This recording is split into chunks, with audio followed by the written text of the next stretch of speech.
Trump সতর্ক করেছেন ইরানের বিরুদ্ধে সম্ভাব্য হামলার খবরে। মার্কিন প্রেসিডেন্ট ডোনাল্ড ট্রাম্প ইরানের বিরুদ্ধে আজই হামলা হতে পারে এমন সতর্কবার্তা দিয়েছেন এবং মধ্যপ্রাচ্যের মিত্র রাষ্ট্রগুলিকে প্রস্তুত থাকতে বলেছেন। এটি আন্তর্জাতিক রাজনীতি ও দক্ষিণ পশ্চিম এশিয়ার নিরাপত্তা পরিস্থিতিকে কেন্দ্র করে গুরুত্বপূর্ণ আপডেট। ভিয়েতনামে রাজনৈতিক স্থিতিশীলতা ও উন্নয়নের বার্তা।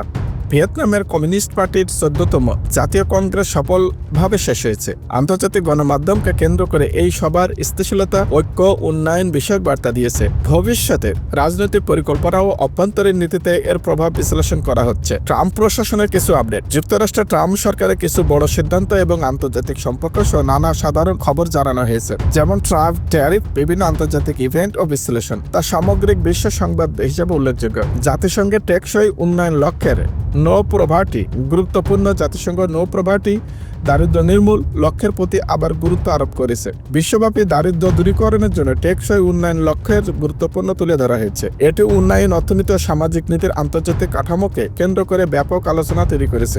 ইরানের সামরিক মহড়া ও যুক্তরাষ্ট্রের যুদ্ধজাহাজ। ইরান সামরিক মহড়া করছে, যুক্তরাষ্ট্রের যুদ্ধজাহাজ কাছাকাছি অবস্থানে। এই ঘটনা আন্তর্জাতিক নিরাপত্তা ও ভূ রাজনৈতিক উত্তেজনার দিক থেকে গুরুত্বপূর্ণ খবর হিসেবে বিবেচিত হচ্ছে। ইকুয়েডরের কারাগারে দাঙ্গায় নিরাপত্তা হুমকি। দক্ষিণ আমেরিকায় ইকুয়েডরে একটি কারাগারের দাঙ্গায় 31 বন্দী নিহত হয়েছে। পরিস্থিতি নিয়ন্ত্রণ পুলিশ কাজ করছে। আইন শৃঙ্খলা ও মানবাধিকার পরিস্থিতি আন্তর্জাতিক পর্যায়ে গুরুত্ব পাচ্ছে। বিশ্ব কোভিড-19 পরিস্থিতি। গ্লোবাল কোভিড-19 ট্র্যাকার অনুযায়ী বিভিন্ন দেশে নতুন কেস ও মৃত্যু সংখ্যা রিপোর্ট হচ্ছে। সংক্রমণ পরিস্থিতি নিয়মিত পর্যবেক্ষক আছে। বৈশ্বিক স্বাস্থ্য পরিস্থিতি এখনো নজরে রাখা প্রয়োজন।